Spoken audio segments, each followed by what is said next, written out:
Nega ba'zi bolalarda ko'rish har yili tez yomonlashyapti? Buni 4 omili bor.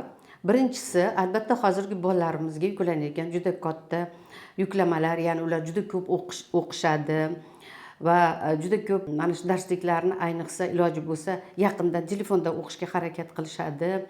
Bu esa albatta ko'zga juda ham katta yuklama bo'ladi. 20-26 degan qonun bor.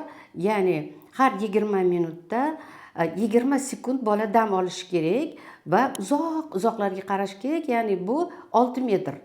6 deganimiz 6 metrdan uzoqlarga qaraydigan bo'lishi kerak. Ya'ni ora-orada tanaffus qilishga albatta. Ikkinchisi yorug'lik. Ana o'sha o'qiyotgan kitobigami, o'sha o'tirgan partasigami yoki stoligami dars qilayotganda yorug'lik o'ng tomondan aniq yorug' tushishi kerak. G'ira-shira yorug'likda o'qish ham ko'zga juda ham katta yuklama, nagruzka bo'ladi. Uchinchisi albatta bu genetik sabablari, chunki agar ota-onalaridan birortasida mana shu miopiya, ya'ni blizarukuz bo'ladigan bo'lsa, albatta genetika tomonidan rivojlanish bo'lishi mumkin. Ya'ni ko'z o'sa boshlaydi.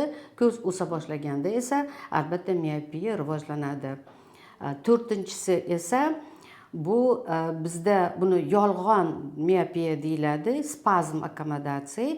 Ya'ni ko'zdagi ana shu noto'g'ri harakatlar natijasida spazm, ko'zni ichki mushaklarida spazm bo'lib qolishi, bu yolg'on blizarukuz.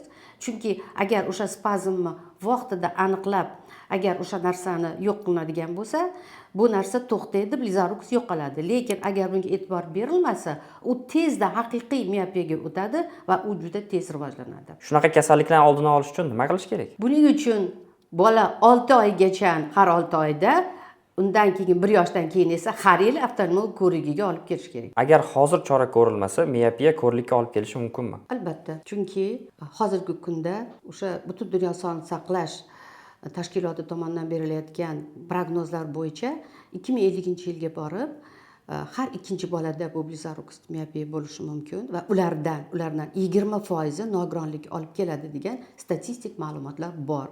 Chunki agar vaqtida yordam berilmasa, aniqlanib bolaga ko'z o'sgan sari ko'zni tashqi qavatlari cho'zilishi mumkin, lekin uni tubidagi nerv hujayralar tomiri cho'zilmaydi.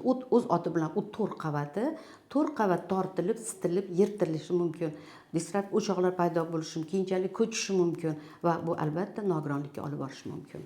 Shu holat yuz bermasligi uchun bolalarni har 6 oy, 1 yilda albatta oftalmolog ko'rigidan o'tkazib turish kerak. Afsuski, biz tekshiruvlar o'tkazganimizda biz 45 mingta bolani tekshirdik va ulardan 30% da kasallik aniqlandi. Afsuski, ularning 40% ni ota-onalari ham bolalarda kasallik borligini bilishmaydi. Qachon ota-ona albatta bolani ko'z tekshiruviga olib borishi kerak? Albatta ota-ona bolalariga juda ham e'tiborli bo'lishi kerak. Bu narsaga juda ko'p narsa bog'liq. Agar sizni bolangiz ko'zini qisib qarayotgan bo'lsa yoki televizorga juda ham yaqin o'tirib qarayotgan bo'lsa yoki telefon, kitobni juda ham yaqin qilib o'qiyotgan bo'lsa yoki boshini qiyshaytirib qarayotgan bo'lsa ba'zi narsalarga, siz bu bolani tezda oftalmolog ko'rigiga olib borishingiz shart. Chunki bu bolada aynan miopiyani rivojlanayotganini, ko'zning ko'rish qobiliyatini pasayayotganini belgisidir bu. Qancha ko'p vaqt o'tkazadigan bo'lsangiz, shuncha yutqazasiz va uni orqaga qaytarish ancha muammo, qiyin bo'ladi.